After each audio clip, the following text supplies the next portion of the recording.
This is going to be a masterclass for people how they can learn marketing and grow their business. If you run behind creating hype, then it will fade away very easily. I started doing business when I was 12. What should a customer experience when they come to Filli? Everything is distraction. So many things happening, so much cluttered. Even if you want to create some noise, it's not easy. You are in Dubai for almost 30 years right now. You have different categories of cafes. What's the goal? We don't believe that we have competitors, direct competitors. He unknowingly created something bigger which can bridge a gap in that time. What was the need of website at that time? Actually, when I joined Filli, it was just about making your store busy. We wanted to create a brand identity. How was the tea culture in UAE at that time? Karak it's a routine. Usually most of the people prefer coffees in UAE. How was the vision of Mr. Filli at that time? What do you want to contribute to the country like UAE as a brand?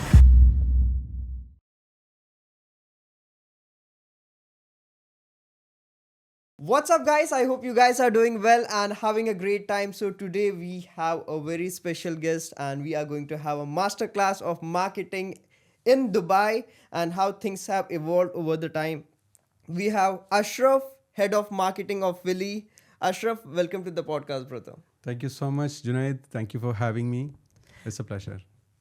My pleasure to have you, and I'm very honored. Such a big brand, the head of marketing, who have scaled from one store to 150 plus stores worldwide, and we are going to speak about how you have done what you have done. And Absolutely. this is going to be a masterclass for people how they can learn marketing and grow their business. And before that, I want to know who is Ashraf? Actually, I am an experienced marketer. I started my career as a marketer. Now I want to be known as a credible operator who want to help others, those who want to start a business or want to get more experience in marketing. I think I can add value to them, and help them. Got it. Ashraf, you are in Dubai for almost 30 years right now. Yeah. And that's amazing. You have seen how Dubai have grown over the time. How was the marketing field back in 1995 when you came to Dubai in It was like, there is no internet, no smartphones. Everything was happening at the ground level. And when I started, it was a small supermarket of my dad. I joined him and I learned the basics of sales from there. And then when I go to market, I always used to see the bigger supermarkets. They do the small things for increasing the scale. So once I went to a supermarket and I saw that they're putting the price was now kind of thing, striking out the previous price and putting I saw that and then I said, oh, this is the trick which is behind the sales happening. So I copied that and I learned from there. So everything was very, very organic at that time. There is no hype, there is no reels, there is no social media. So that's how the way was. yeah. You have seen two types of generations and you are working on two types of marketing right now. Categorizing two different people. One is millennials, one is Gen Z. Yeah. And when it comes to marketing, it's like understanding the consumer behavior and how what's your approach and making your brand story which appeals both type of people, right? Yes. And second thing is online branding and offline branding. Yeah. So there are a couple of things which I want to speak. So in 1995, how was the marketing field? How was the approach of people doing marketing for their business and how it is today? How would you differentiate that? Back in 1995, basically I was not part of any big organization or a company. I was just running my own business. Right. So for us, it was just about making your store busy, putting things in a nice way. At that time, I remember companies were actually paying us to put the merchandise in a nice way. So that was the only marketing we does. Now, if you see, everything is distraction. So many things happening, so much cluttered. So if you, even if you want to create some noise, it's not easy. But at the same time, there is an opportunity because the platforms are free. Anybody can, do such kind of noise in the market. But at the same time, what I believe is that if you go with the trend or if you jump into the trend, then you can't sustain for a long. So you have to be very careful. Sometimes in marketing, you have to be restrained. Right. So what will happen is that if you run behind creating hype, then it will fade away very easily. If you are consistently doing things and focusing on consistency, then you are on for a longer game. Yeah, What did you learn? How did you learn this marketing strategies? Was it through experience or you have learned these things in your university? completely from experience. I started doing business when I was 12. My father, used to make us do businesses in a small way. I cannot say business, but kind of trading, maybe selling coconuts or selling other foodstuffs. So we were part of his business from age 12. And then I started with him in the supermarket. So business is in my blood. I wanted to become a businessman, but at the same time, the changing scenarios made me work for a brand. So I desperately wanted to work for a brand. So that's how I started working for Filli. That's amazing. So we will come to Philly in some time. Yeah. And one thing which you said, like starting at the age of 12 and reaching here is amazing, and you have years of experience right now, Yes. right? So I sometimes think that young individual who goes to university, who gets educated, is very necessary for them to learn while they are studying. And for them, what it's going to happen is basically they will learn the theoretical aspect of business in the classroom, and the same thing they are going to apply the practical stuff in Real the life. real world. Yeah. In my college days, as I remember, I was never in class, and I was into startup. I had my startup. I was into college events. I wanted to do how to market and everything. And today I realized that since I wasn't in the class, I'm on a different stage of doing business, marketing, reaching out to people, networking, and other things. And it's all about what kind of exposure you are presented to, and towards you learn those things. And this will help you in your career growth, Yes. right? But few basics you need to understand about your profession or the field you have, that will be in the classroom. Again, people will Yes. shouldn't be like, okay, he's not promoting education, he's telling people to bunk the classes. Yes. Yes. Right? So let's get to Philly. Yeah. Okay, how what's your story with Philly? How did it start for you? Actually, in 2007, I was working for a boutique agency. So I used to work for multiple brands. We used to get from a lot of bigger agencies as a subcontract work. So few of my friends and we were together, exploring opportunities to work for different brands in different industries.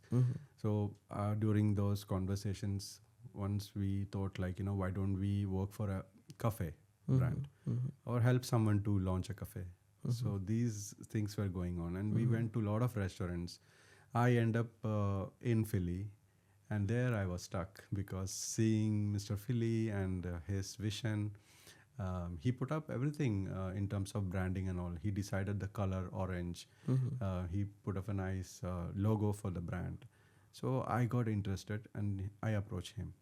So I went to him on a Thursday evening, I think, because next day is Friday. He was chilling outside the cafe, and I asked him, "What can I do for you?" He said, "Allah subhanahu wa ta'ala bring you here. I wanted a website." So that's how I started. Website in 2007. Yes. Wow. Yeah, when iPhone got launched. Right. So I made it in Flash. At that time, Macromedia Flash was very, trending. So it was a very interactive website. He liked it. What was the need of website at that time for a brand in 2007? Good question. By 2007, everything got a new phase because of the inception of smart devices.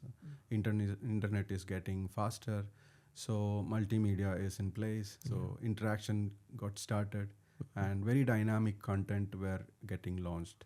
So that's the time when everybody realized that website is not just about displaying information, it's about interacting with your audience. Got it. So, like I said, I wanted to be part of creating something, building something bigger.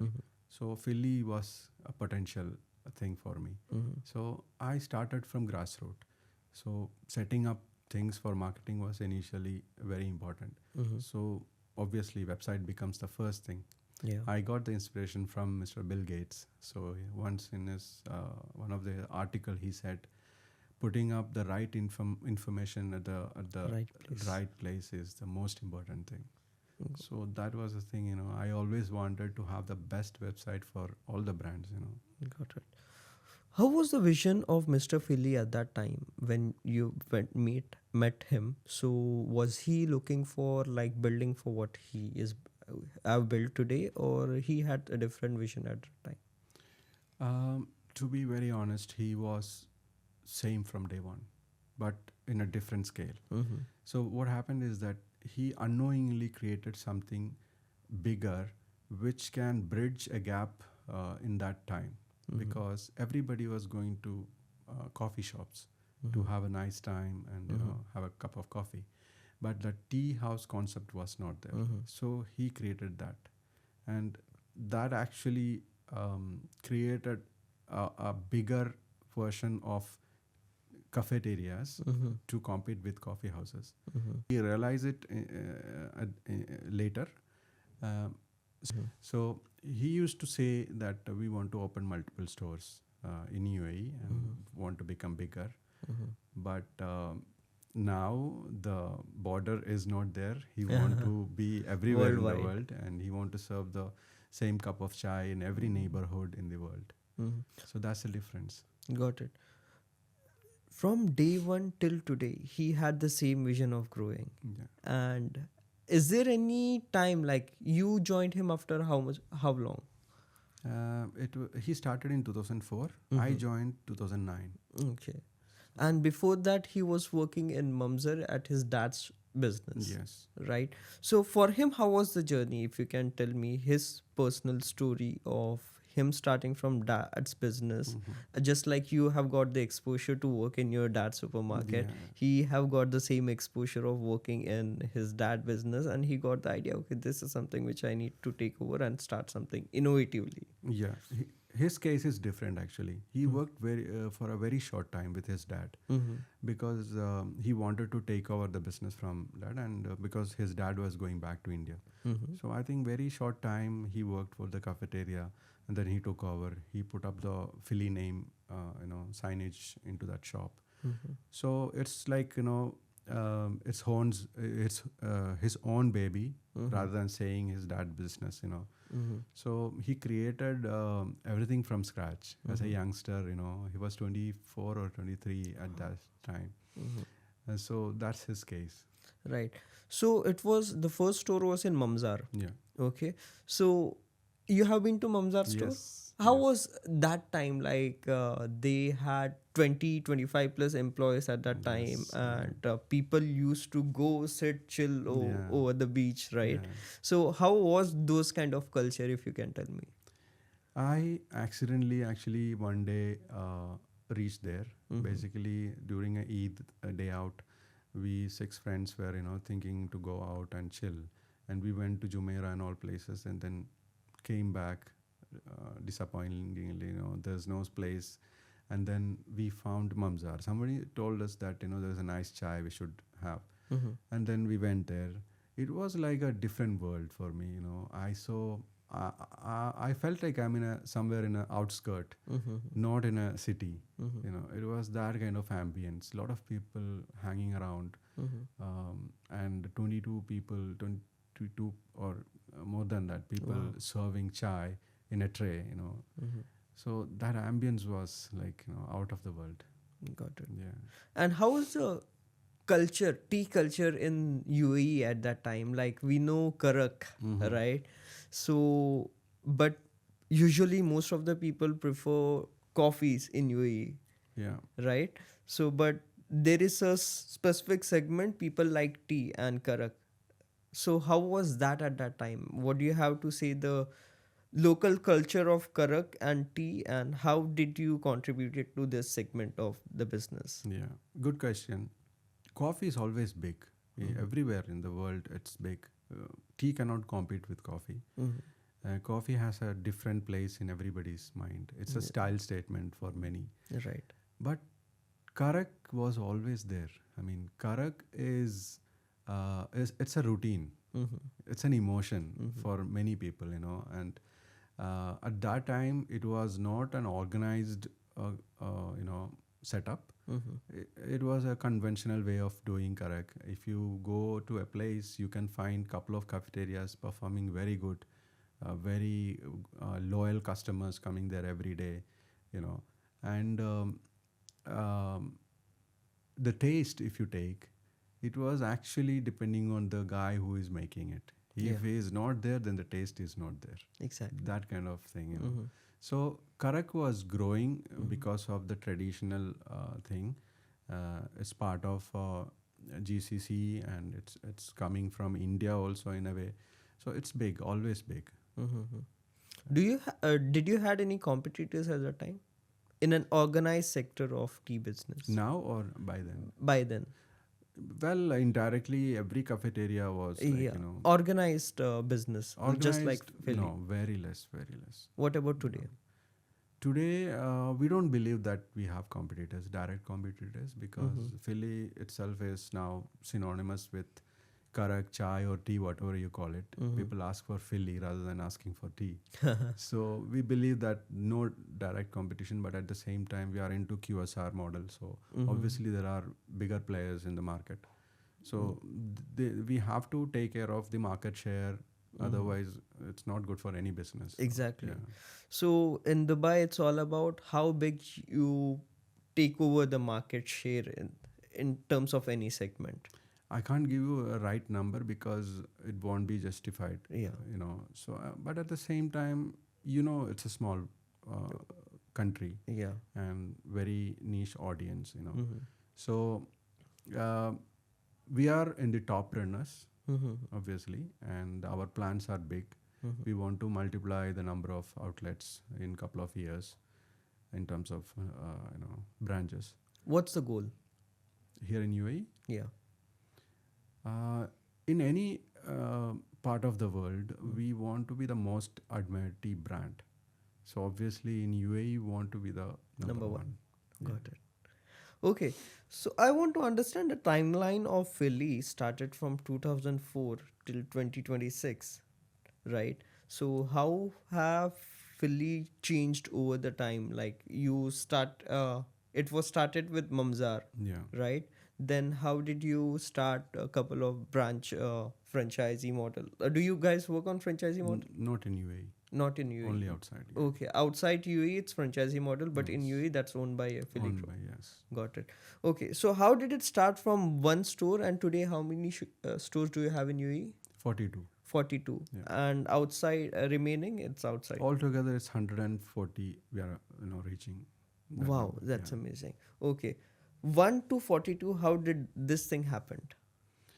F- Actually, when I joined Philly, it was like 4 outlets. Okay. And back in 2009, um, obviously the plan was to reach 20 outlets as soon as possible. Um, so until 2016, we were actually setting up everything in terms of the back end. Mm-hmm. So we set up recipe management, we set up standard operating procedure.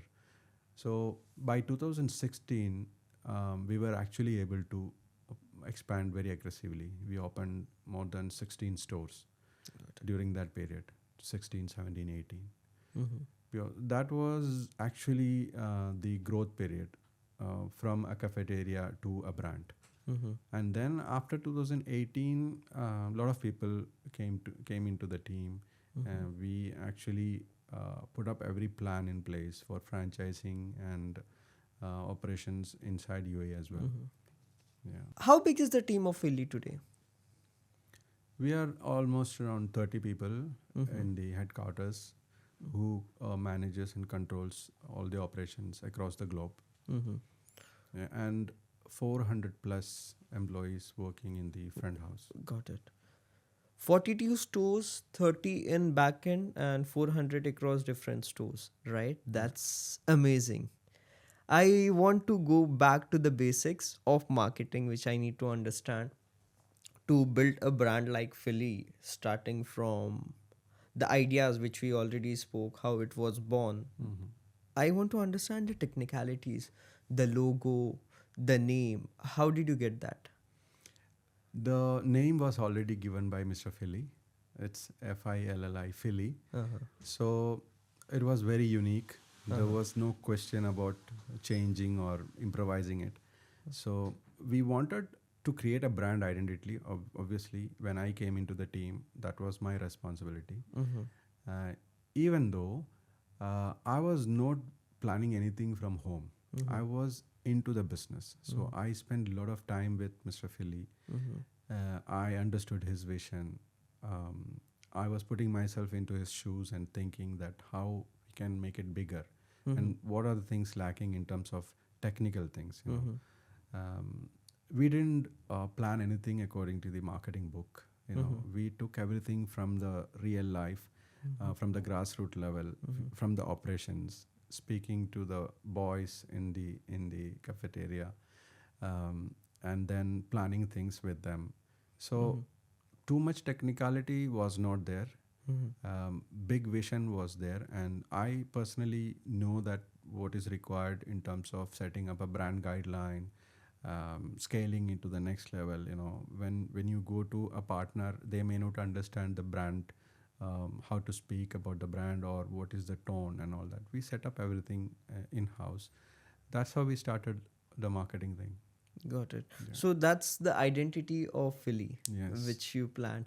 Was the logo done before you joining the brand? There was a logo actually. There Okay. was an emblem logo and a typography logo, Mm-hmm. but we realized what is lacking in the logo, and to make it stronger, I suggested doing a couple of things. For Mm-hmm. example, putting Mr. Philly's face into the logo and Mm-hmm. making it an emblem. Mm-hmm. So I did that. Okay. Yeah, So you wanted to position him as a face of the brand. absolutely. Right, that's amazing. Yeah. All right. Okay. So we spoke about this. I want to understand couple of things of the franchisee model. How does it work outside UAE of what you are doing and how people are reaching out to you to set up the business, and how someone who is watching this podcast can relate to your story and start their own business in any sector, and they can build a brand for themselves. Okay.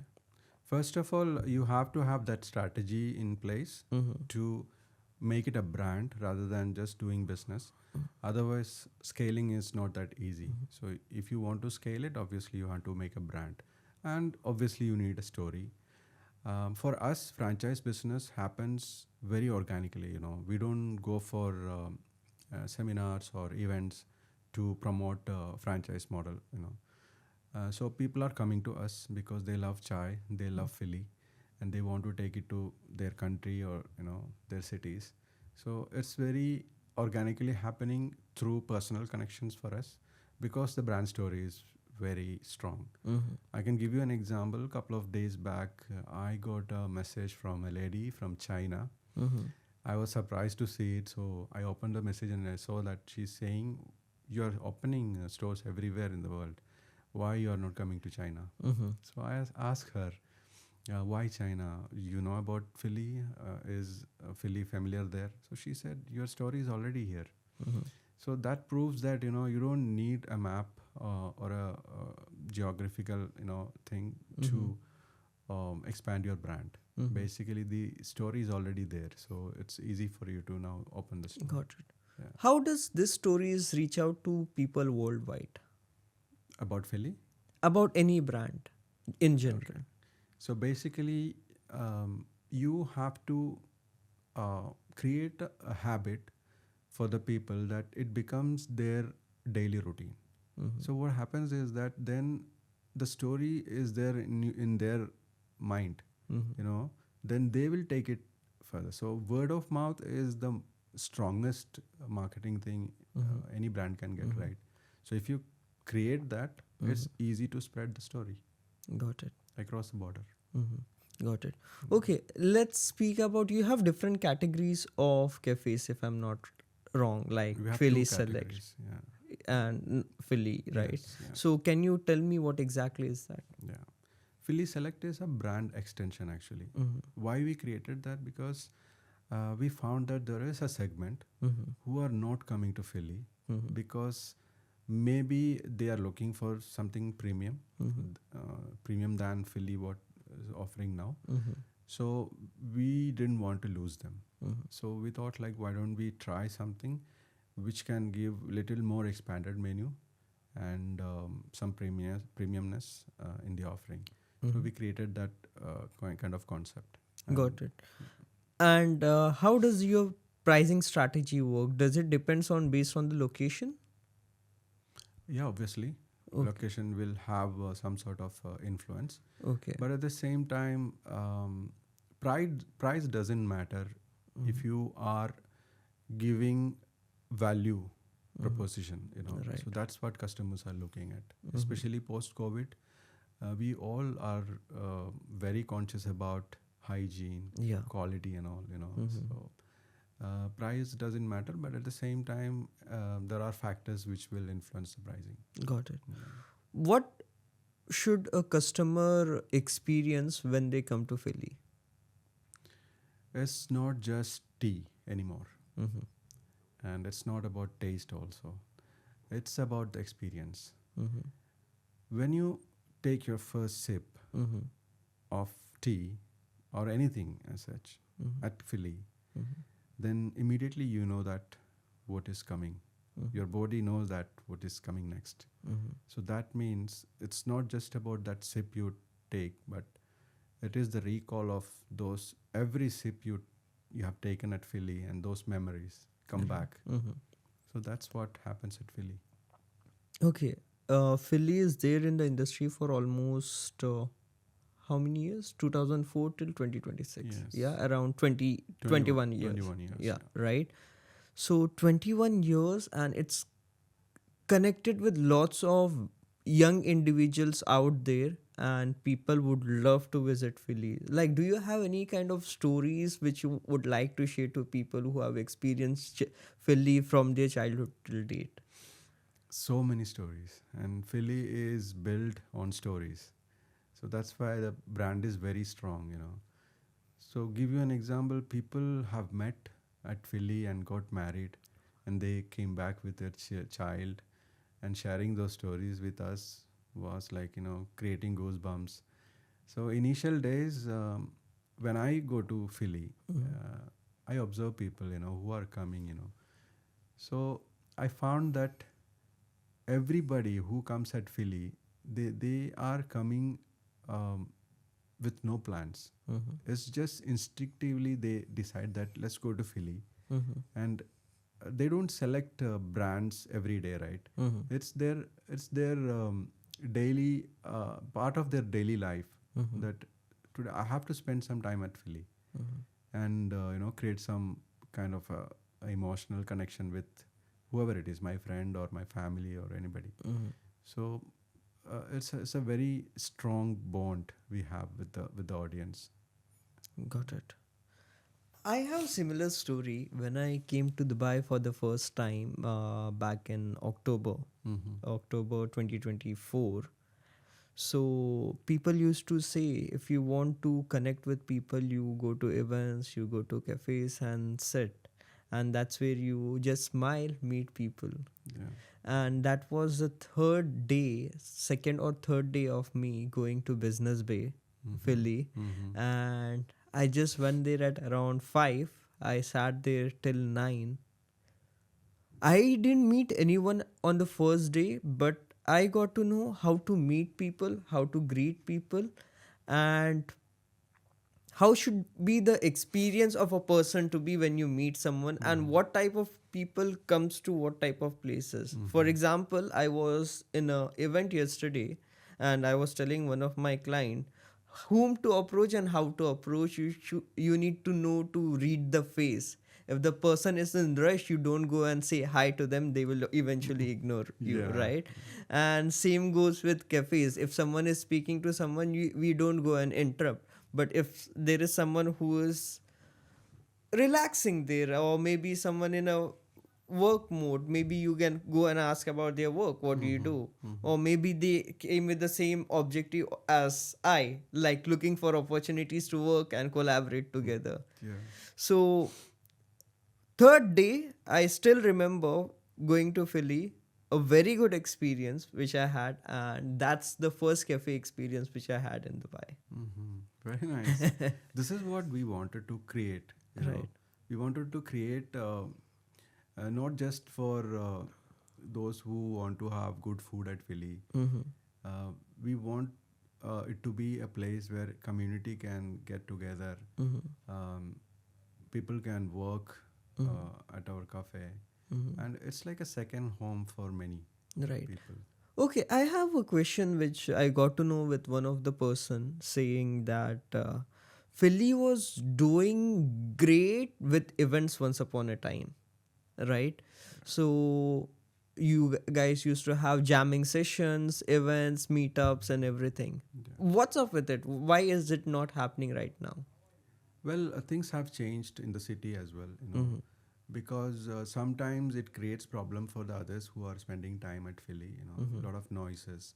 So we didn't want it to happen that. So we want to become neutral for everyone. Mm-hmm. If you want to have a jamming session, yes, we do have couple of outlets which have such kind of ambience. Mm-hmm. You can always approach us, but at the same time, we have to be a little bit careful about privacy, because it should be a good experience for everyone who Got is it. at the Philly I, Cafe. I I get it. The customer experience is more important. It Yes, needs to be very neutral for the yes, people. yeah, That's amazing. yeah. Ashraf bhai, that was great speaking to you. Any final message you want to give about someone who want to build a brand like Philly? What would you say and how they can do that? I would say don't jump for the trends. Don't try to create hype. It will fade away. Create something which can sustain for long term. So you have to be consistent. Mhm. So consistency is the most important thing if you want to scale something in a bigger level. Ashraf bhai, I want to ask you, how does the team of Philly work? Like you are the head of marketing, then you have Mr. Philly, and how's the team work culture of Philly, and what are you looking to expand your team as well? Okay, we have a corporate setup right now. Everything is in place. Mm-hmm. The process is followed. Everything is there. But at the same time, we don't always follow hierarchy. It's a small team, very openly interacting with each other. More than Zoom meetings and things, we believe in speaking to each other and getting things done. Having said that, we are growing now. Our office has 30 people working in Dubai, in the Burjuman Business Tower office.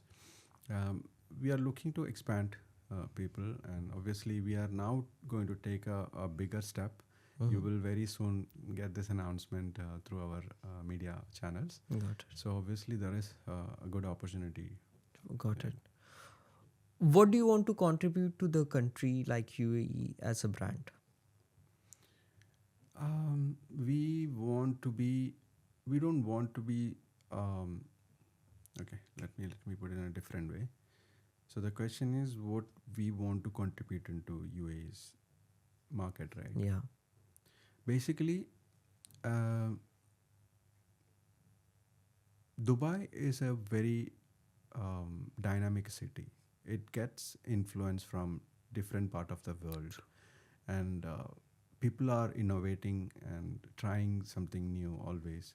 But at the same time, to make a business successful, you need a solid setup, Right. and you need Philly can become a benchmark for many businesses like this. So we want to set an example for everyone who comes to this city and take things from here to their country and expand it. Wow. So that's what we want to do. That's amazing. Thank you, Junaid. Ashraf bhai, thank you so much for being on the podcast. That was lovely speaking to you, and lots of insights and lots of learning from Filli's branding, Filli's marketing, and how you have grown. I enjoyed speaking to you, and thank you for sharing your story. Thank you, Junaid. It was a good opportunity for me to share all these things, and I look forward. Thank you so much. Thank you so much, Thank you. brother. Thank you guys for watching till this end. I hope you guys enjoyed this podcast. Hope make sure you subscribe to TBH with JJ and stay tuned for the next episode. Thank you so much.